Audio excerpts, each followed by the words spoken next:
ఉమ్మడి వరంగల్ జిల్లాలో ఎండలు మండిపోతున్నాయి. దాదాపు 42 డిగ్రీలకు పైగా ఉష్ణోగ్రతలు నమోదవుతుండడంతో బయటికి వెళ్లాలంటేనే ప్రజలు బెంబేలెత్తిపోతున్నారు.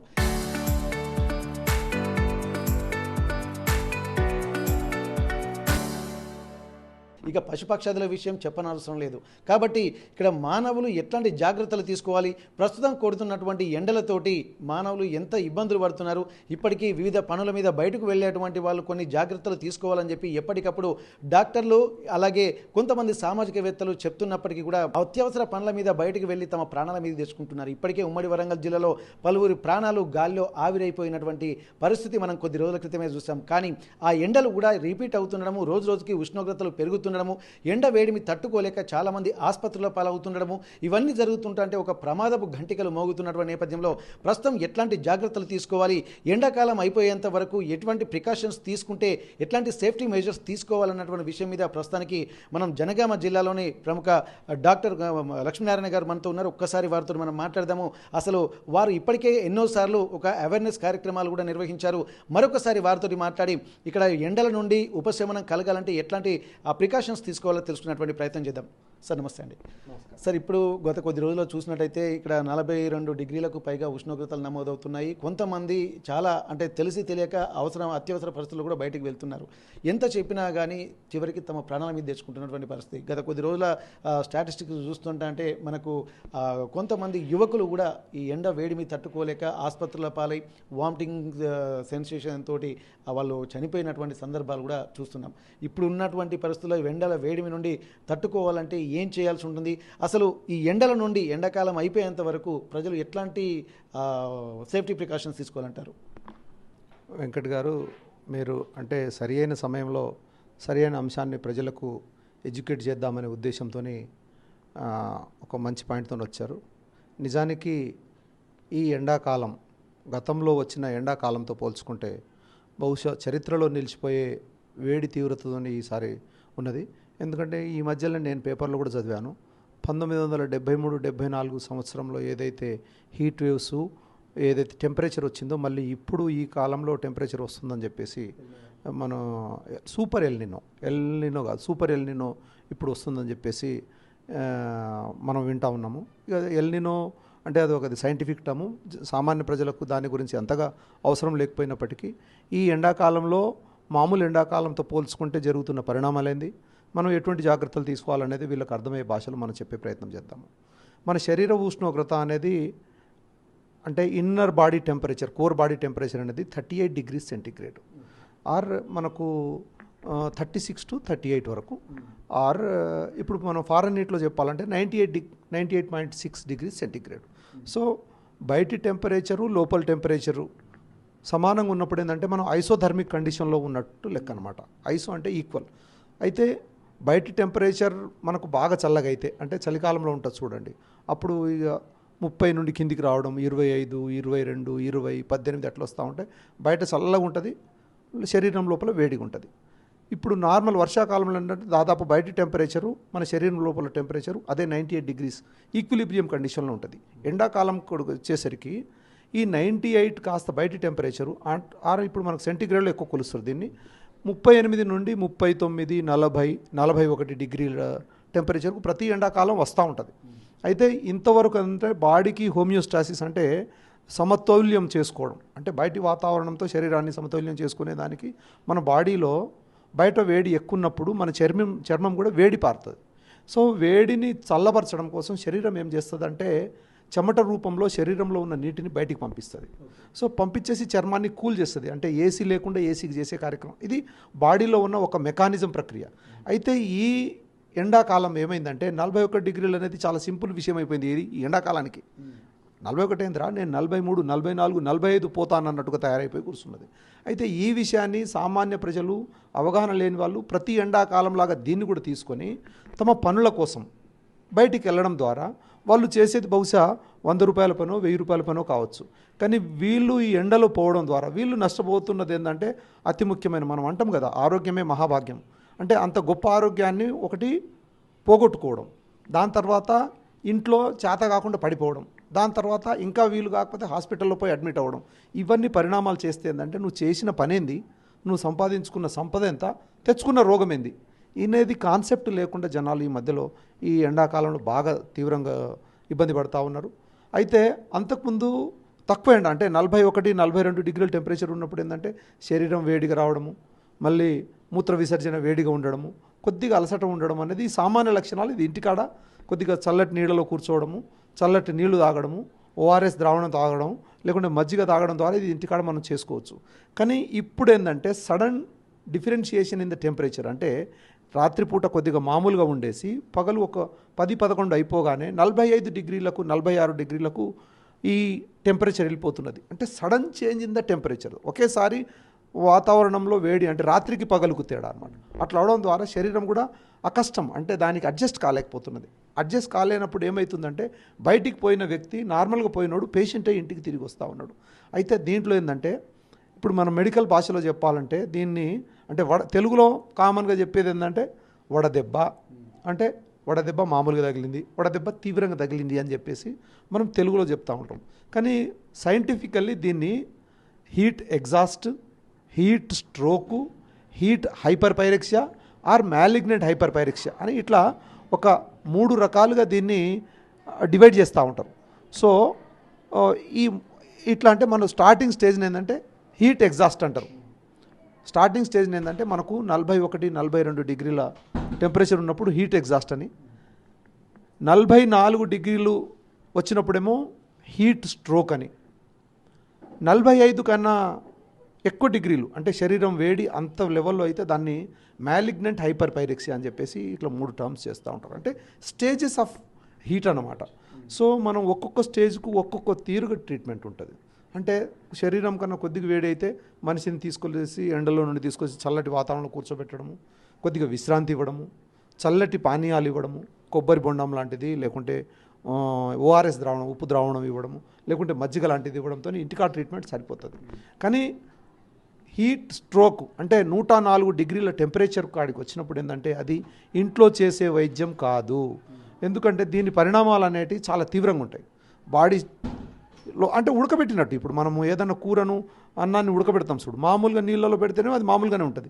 కానీ కొద్దిగా మనం హీట్ పెంచే కానీ కొద్దిసేపు అయిన తర్వాత ఏమంటుంది, తన ఫంక్షన్ మొత్తం పోయి మొత్తం ఉడికిపోతుంది, శరీరం మొత్తం ఉడికిపోతుంది.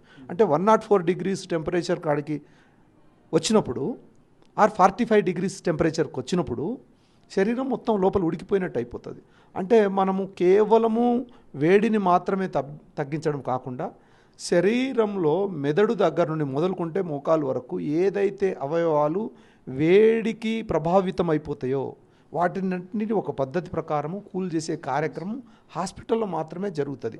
అది అనుభవైన వైద్యులు మాత్రమే చేయగలరు.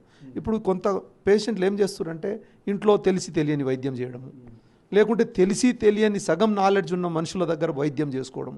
ఈలోగా ఏంటంటే పుణ్యకాలం కాస్త వేస్ట్ అయిపోయి సింపుల్గా వడదెబ్బ తగిలిన వ్యక్తి మనకు కనిపించకుండా పోతాడు. అంటే చనిపోవడం అంటే ఇది ఎవరి తప్పిదం? ఇది వ్యవస్థ తప్పిదము. ఎందుకంటే వాడికి సరి అయిన అవగాహన లేకపోవడము, అవగాహన పక్కన నుండోడికి లేకపోవడము, ఉన్నా కూడా చక్కగా సరి అయిన హాస్పిటల్ తీసుకురాకపోవడం, లేకుంటే సరి అయిన హాస్పిటల్ కాకుండా మామూలుగా మిడిమిడి జ్ఞానం ఉన్న వాళ్ళ దగ్గర పోవడం ద్వారా హాఫ్ ట్రీట్మెంట్ తీసుకోవడం. దీంతో వడదెబ్బతోని ఒక మనిషి చనిపోయిందంటే ఇదంతా వ్యవస్థ లోపం కిందికి మనం తీసుకోవాల్సి వస్తుంది. కాబట్టి దీనికి వైద్య వ్యవస్థలో ఉన్నవాళ్ళు, సామాజిక కార్యకర్తలు ఈ సమాజాన్ని పూర్తి స్థాయిలో అంటే different stages of heat exhaust, heat stroke, heat hyperpyrexia, malignant hyperpyrexia అనే అంశాలలో జనాలకు అవగాహన కల్పించేసి ఖచ్చితంగా సరి అయిన సమయంలో సరి అయిన ప్రాంతానికి తీసుకెళ్ళేసి చికిత్స చేయడం ద్వారా వీళ్ళకు పూర్తి వైద్యం చేయొచ్చు, మనిషి ప్రాణాలను రక్షించవచ్చు. అయితే మీరు ఇంతకుముందు ఉన్నారు ఒక యువకుడు కూడా ఈ మధ్యకాలంలోనే ఇక ఈ వడదెబ్బతో చచ్చిపోయిందంటే ఇదనమాట బేసిక్ స్టెప్ ఆఫ్ వడదెబ్బ కాదు ఇది. 2వ స్థాయి 3వ స్థాయిలోకి వెళ్ళిపోయాడు. దాన్ని గుర్తించడంలో ఫ్యామిలీ సభ్యులు కానీ లేకుంటే వాళ్ళు ఫస్ట్ అప్రోచ్ అయిన డాక్టర్ కానీ ఫెయిల్ అయినట్టు లెక్క అనమాట. ఇప్పుడు ఎవరైనా సరే ప్రాథమిక చికిత్స చేసే డాక్టర్లు కూడా ఇటువంటి తీవ్రమైన సమస్య ఉన్నప్పుడు కాలయాపన చేయకుండా వచ్చిన పేషెంట్ను సరి అయిన సెంటర్కు పంపించాలి.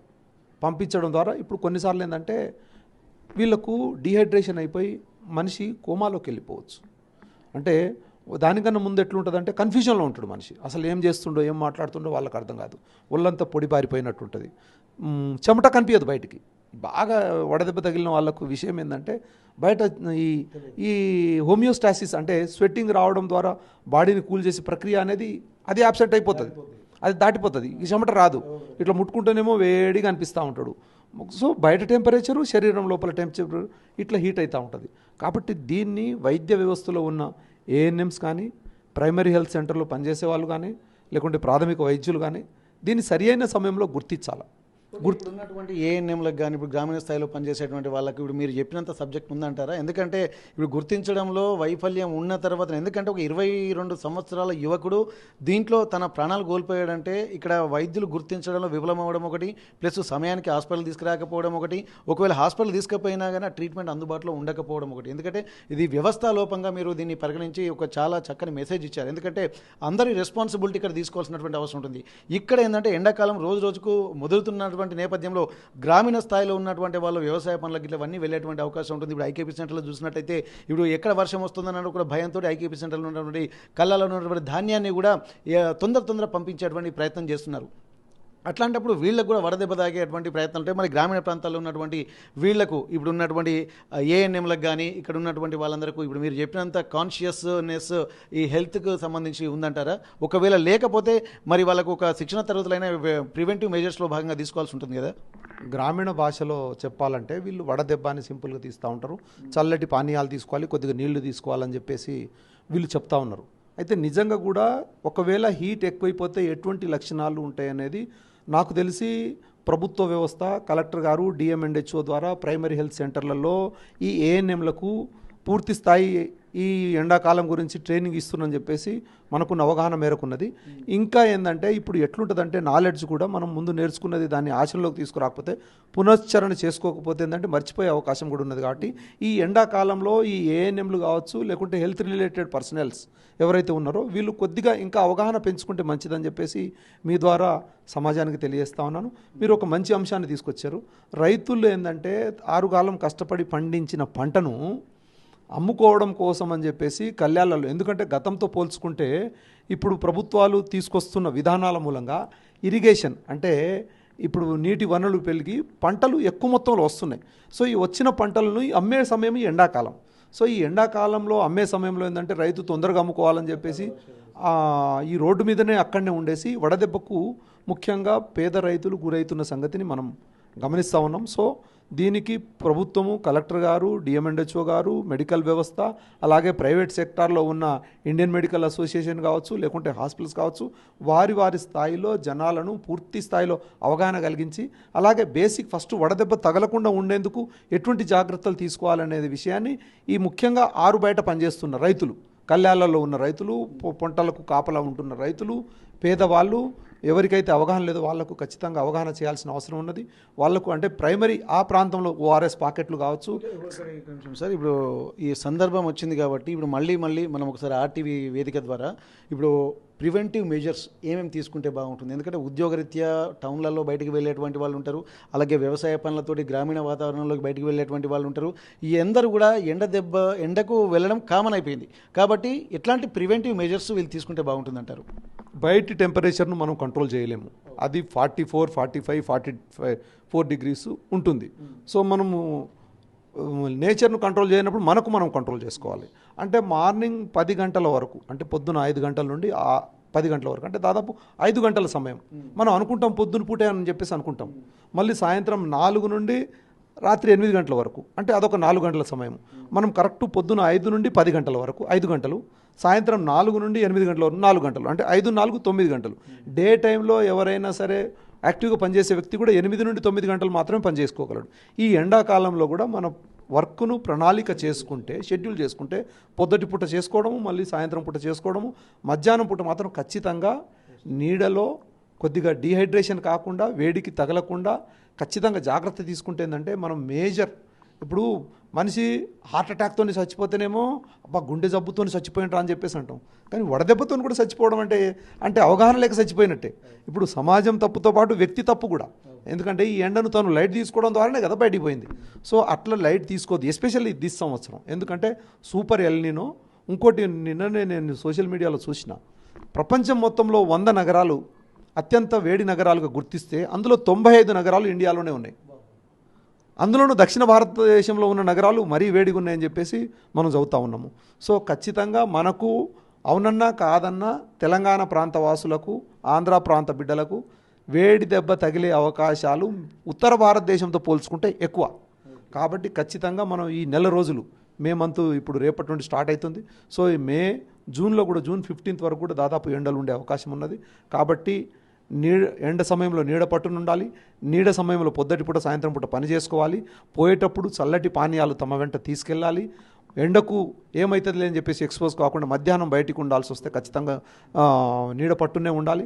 మళ్ళీ ఏమాత్రం వీక్నెస్ అనిపించినా సరే, అంటే ఇప్పుడు ఎండ దెబ్బ తగలడం అంటే సామాన్య పౌరులు గుర్తించే విధానం 2-3 పాయింట్లు చెప్తాను. చెమటతోని వస్తున్న చర్మం అంటే మన శరీరము ఈక్విలిబ్రియం చేయడానికి ప్రయత్నం చేస్తున్నది. ఒకవేళ చెమట రావట్లేదు, చర్మం మొత్తం పొడి బారిపోయిందంటే శరీరం పరిధి దాటిపోయిందని అర్థం చేసుకోవాలి. ఇంకోటి యూరిన్ తక్కువగా రావడం, నోట్లో నుండి ఉమ్ము చిక్కగా రావడము, నడిచేటప్పుడు కాళ్ళు అన్నీ పిండేసినట్టు పట్టేసినట్టు, ఎవరో పట్టి కొరుకుతున్నట్టు నడుములని పట్టేయడం, మెడ నొప్పులు పట్టేయడం, హెడ్ఏక్ వస్తూ ఉంటుంది. వేరే కారణాలు ఏముండవు, ఆకలి కాదు, తలనొప్పి వస్తూ ఉంటుంది. చూపు మందగించడం కానీ లేకుంటే కళ్ళు తిరగడం లాంటిది కానీ ఈ లక్షణాలు ఉన్నప్పుడు ఖచ్చితంగా అంటే ఒక పరిధి దాటి వడదెబ్బ తగిలింది అని చెప్పేసి అర్థం చేసుకోవాలి. ఇట్లున్నప్పుడు వెంటనే ఇంటికాడ వైద్యం మాత్రం చేయొద్దు. ఎందుకంటే ఆల్రెడీ మనిషి అలసటలో ఉన్నాడు, సరి అయిన తెలివిలో లేడు, నీళ్లు తాగే పరిస్థితి కూడా ఉండదు, కొద్దిసేపు అయితే ఇంకా కోమాలోకి పోయే పరిస్థితి ఉంటుంది. కాబట్టి అటువంటి సందర్భం ఉన్నప్పుడు మాత్రం ఖచ్చితంగా హాస్పిటల్కి వెళ్ళాలి.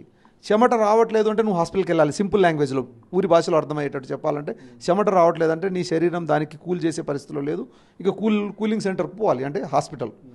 వాళ్ళు అక్కడ ఏదో వైద్యం చేస్తారు, నీకు వెంటనే మళ్ళీ రివర్స్ చేసే అవకాశం ఉంటుంది. చెమట ఉండి కొద్దిగా అలసట ఉంటే ఇంటికాడనే ఓఆర్ఎస్ తీసుకోవడం కానీ, మజ్జిగ తీసుకోవడం కానీ, ఏదైనా నీళ్ళు చల్లటి పానీయాలు తీసుకోవడం కానీ ఇటువంటి ట్రీట్మెంట్ ఇంటికాడ చేసుకోవచ్చు. Thank you sir. చాలా అద్భుతమైనటువంటి విషయాలు, ఉపయోగకరమైనటువంటి విషయాలు చెప్పారు. ఎందుకంటే ప్రతిదీ కూడా ఒక సీక్వెన్స్ ప్రకారం, ఎందుకంటే డాక్టర్లు అంటున్నప్పుడు బాడీ మెటబాలిజం సిస్టమ్ను పూర్తిగా అర్థం చేసుకునేటువంటి వ్యక్తులుగా చాలా విషయాలు కూడా చెప్తున్నారు. ఎందుకంటే అసలే ఇక్కడ సూపర్ ఎల్నినో ప్రభావంతో ఇక్కడ ప్రపంచవ్యాప్తంగా 100 నగరాలను తీసుకుంటే అందులో 90 నగరాలు కూడా భారతదేశంలో ఉన్నాయి. అందులో దక్షిణ భారతదేశంలోనే ఎక్కువగా ఉన్నాయి ఉత్తర భారతదేశంతో పోల్చుకుంటే. కానీ అటువంటి అప్పుడు ఇక్కడ జరుగుతున్నటువంటి పరిణామాలు గత కొద్ది రోజులుగా చాలా తీవ్రమైనటువంటి పరిస్థితుల్లోకి వ్యవస్థ నెట్టివేయబడుతుంది. ఎందుకంటే ఈ ఎండను కంట్రోల్ చేయడం మన పరిధిలో లేదు కాబట్టి మనమే కంట్రోల్గా ఉండాల్సినటువంటి ఒక వాల్యుబుల్ విషయం చెప్తున్నారు. ఏ స్టేజ్లలో ఎట్లా ఉంటుందనే విషయాలు కూడా చాలా చక్కగా చెప్పారు. కాబట్టి ఖచ్చితంగా వీటన్నిటిని మనం పాటించుకుంటూ ఎక్కువగా వాటర్ అంటే బాడీ ఈక్విలిబ్రియం అనేది బాడీ కంట్రోల్ చేస్తుంటుంది. కాబట్టి ఆ సిస్టమ్ దాటి ఒకవేళ పొడి బారినట్టయితే ఖచ్చితంగా ఒక డేంజర్ జోన్లోనే ఉన్నట్టుగా గుర్తించాల్సినటువంటి అవసరం ఉంటుంది. ఇవన్నిటిని దృష్టిలో పెట్టుకుంటే ఇక్కడ ఖచ్చితంగా ఇంటి దగ్గర ట్రీట్మెంట్ కంటే ఖచ్చితంగా హాస్పిటల్కి రావాల్సినటువంటి అవసరం ఉంటుంది. అక్కడ ఆ బాడీలో కూడా జరుగుతున్నటువంటి టెంపరేచర్ లెవెల్ని బట్టి కూడా ట్రీట్మెంట్ అనేది హాస్పిటల్నే చేస్తూ ఉంటారు. కాబట్టి నెగ్లెక్ట్ చేయకూడదు. ఇక్కడ హాస్పిటల్లోకి వెళ్ళిన తర్వాత కూడా of knowledge is most dangerous అన్నట్టు ఎక్కడ పడితే అక్కడ డాక్టర్లు కూడా కొంత ప్రొఫెషనల్స్ దగ్గరికే మనం వెళ్ళాల్సి ఉంటుంది.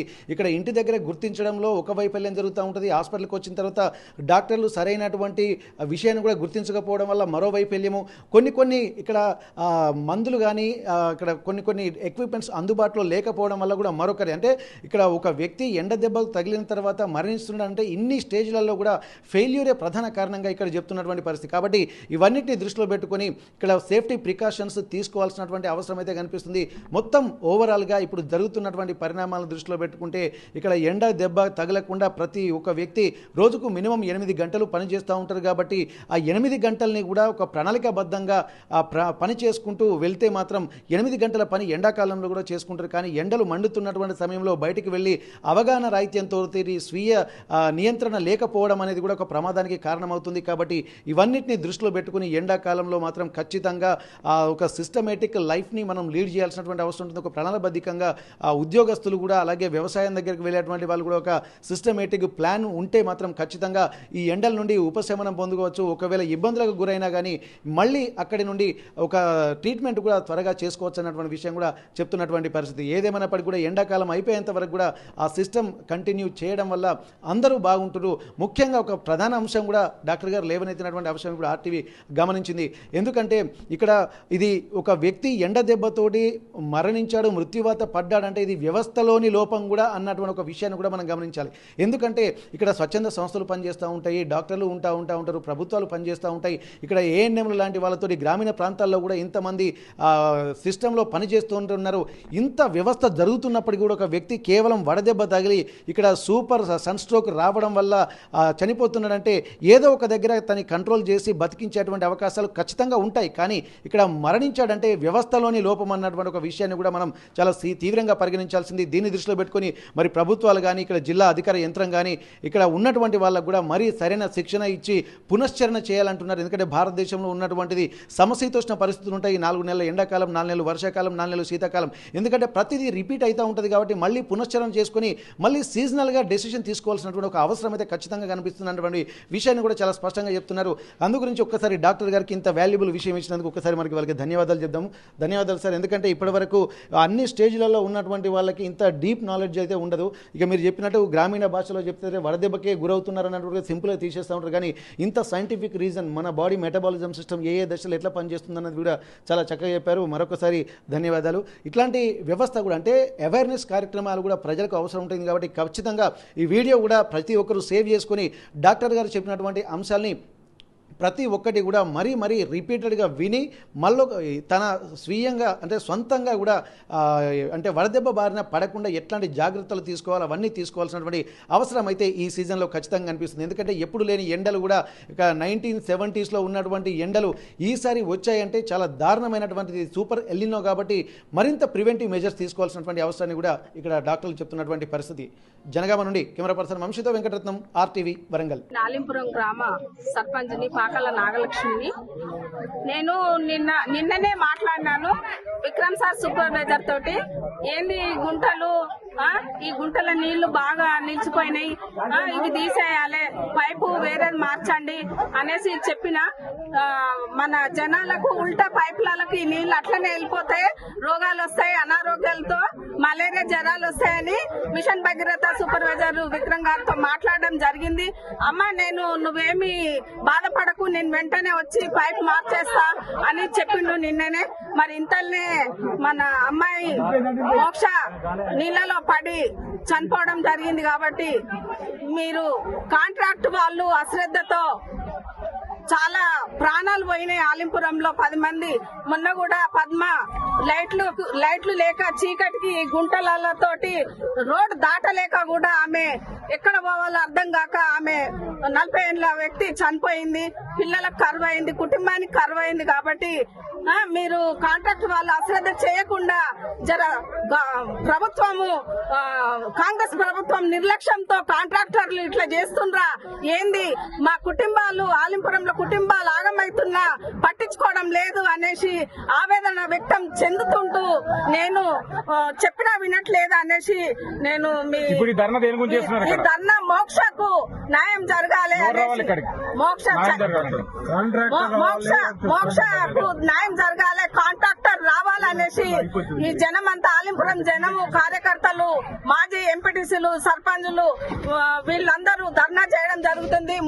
మోక్షకు న్యాయం జరిగి కాంట్రాక్టర్ వాళ్ళు వచ్చి ఇక్కడ మాట్లాడాలని వాళ్ళు ధర్నా చేస్తున్నారు, గట్టిగా ఉన్నారు. కాబట్టి మీరు మా గోడు దయ తలిచి మా మీద దయ తలిసి మా గోడు విని మీ కాంట్రాక్టర్ కానివ్వండి, ప్రభుత్వం కానివ్వండి, మా ఆలింపురం న్యాయం జరగాలి మోక్షకి నేను కోరుకుంటూ ఈ అవకాశం ఇచ్చిన అందరికీ కూడా ధన్యవాదాలు తెలుపుకుంటూ ఈరోజు ఆలింపూర్ గ్రామంలో చిన్నారి మోక్షిత అంగన్వాడీకి వెళ్లి తల్లితో పాటు వస్తున్నటువంటి సందర్భంలో మరి ఈ మిషన్ భగీరథ అదేవిధంగా నేషనల్ హైవే రోడ్డు కాంట్రాక్టర్ల నిర్లక్ష్యంతో వీరు పనులు ప్రారంభించి ఇప్పటికీ 3 సంవత్సరాలు గడుస్తున్నా కూడా అరకొరగా చేస్తూ దాదాపు ఒక 10 ప్రాణాల వరకు బలి తీసుకోవడం జరిగింది.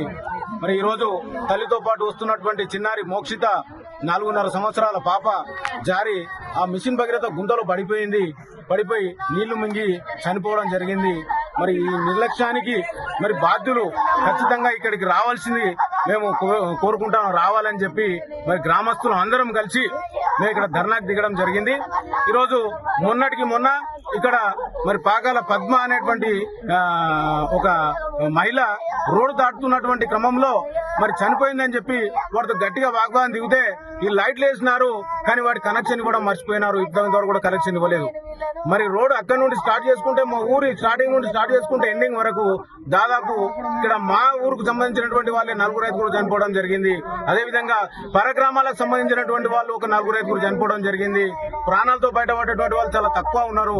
మరి దానికోసం ఈ రోజు ఒకసారి చెప్పినాం, 2 సార్లు చెప్పినాం, ఇప్పటికి పదే చెప్పుకుంటూ వచ్చినాం.